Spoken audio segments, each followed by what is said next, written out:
ନାଇଁ ଆଜି ଆମେ ସକାଳୁ ଖବର ପାଇଲୁ କି ଯେ ଯୋଉ ଆମର ପାରଜୋଶୀପୁର ଅଛି, ପାରଜୋଶୀପୁର ଗାଁ, ସେଇଠି ଗୋଟେ ଅଜଣା ମହିଳା ଯାହାର ବୟସ ପାଖାପାଖି 70 ବର୍ଷ ହବ, ତାର ମୃତଦେହ ପଡିଛି ବୋଲି ଆମେ ଆସିଲୁ। ଆସିକି ଏବେ ତ ଯାହା ଜଣା ପଡିଲା ଯେ ସେ ମହିଳା ଜଣକ ବୟସ ପ୍ରାୟ 70 ବର୍ଷ, ଏବଂ ସେ ଟିକେ କାଲି ସନ୍ଧ୍ୟାବେଳେ ସେ ଆସିକି ଆମର ଆଲୋକ ମହାପାତ୍ର ବୋଲି ଜଣେ ଲୋକ ଅଛନ୍ତି, ତାଙ୍କର ଗୋଟେ ଦୋକାନ ଅଛି, ସେଇ ଦୋକାନ ପିଣ୍ଡି ଉପରେ ସେ ଆସି ବସିଥିଲେ।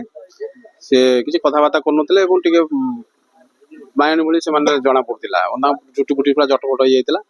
ତାପରେ ସେ ତାଙ୍କୁ ସେଇଠି ବସିଥିଲେ ଗୋଟେ ଘୋଡ଼ି ହେଇକି, ତାପରେ ସେ ତାଙ୍କ ଦୋକାନ ବନ୍ଦ କରି ପଡ଼ିଲେ। ଆଜି ସକାଳୁ ସେ ଦେଖିଲେ ଯେ ସେ ତାଙ୍କ ଘର ସାମ୍ନାରେ ସେ ତାର ମୃତ ଅବସ୍ଥାରେ ପଡିଛି ଏବଂ ତାର ଦେହରେ ମଧ୍ୟ ମୁଣ୍ଡରେ କିଛି କ୍ଷତ ଚିହ୍ନ ଅଛି। ତଦନ୍ତ ଚାଲିଛି, ଯାହା ଜଣା ପଡିବ ତାକୁ ପାଖାପାଖି 70 ବର୍ଷର ମହିଳା ଜଣକ। ପାରିପାର୍ଶ୍ୱିକ ଦୃଷ୍ଟିକୋଣ କଣ ଅଛି?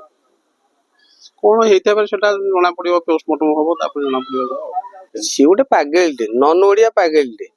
ଆଉ କାଲି ରାତି 10:30ଟାରେ ଏଠି ବସିଥିଲା, ଆଉ କଥା କହିପାରୁନି, ଖନି ଟାଇପ।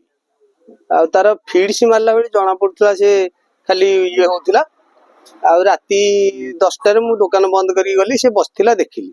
ଆଉ ସକାଳୁ ମୁଁ ଦେଖିଲା ଅବସ୍ଥା। ଆଉ ବ୍ଲଡ ବାହାରିଛି, କଣ ହେଇଥାଇପାରେ ସେ କଥା ଆମେ କହିପାରିବୁ।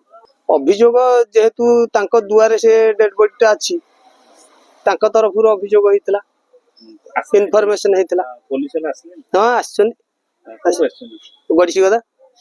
ଆସିକି ଦେଖିଲେ ନା ଆସିଲେ? ହଁ ଦେଖିକି ଇନକ୍ୱାରି କରିଛି, ଅଛନ୍ତି ବି।